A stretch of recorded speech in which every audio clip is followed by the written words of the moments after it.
Savais-tu que Caballero et Jean-Jas avaient sorti un jeu de combat sur mobile? Octogone, c'est un jeu de combat sur le rap lancé comme une collab avec Aye Finzer pour la saison 4. 15 personnages étaient jouables dont Caballero, Jean-Jas, Solalune, Rimka, Zamdan et plein d'autres. Il y avait même 3 maps sur le thème de la saison 4 d'Aye Finzer, par exemple le jardin de la villa. Octogone, c'était un jeu de combat à la Mortal Kombat un peu rudimentaire. Aujourd'hui, il est malheureusement plus téléchargeable et j'ai pas l'impression qu'il ait duré vraiment longtemps. J'aurais adoré vous dire s'il était bien ou pas, mais malheureusement, mon téléphone de l'époque le supportait pas. Donc j'ai jamais pu essayer.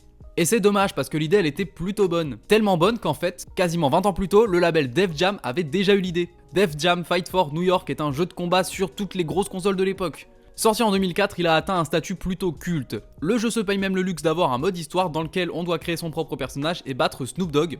Rien que ça.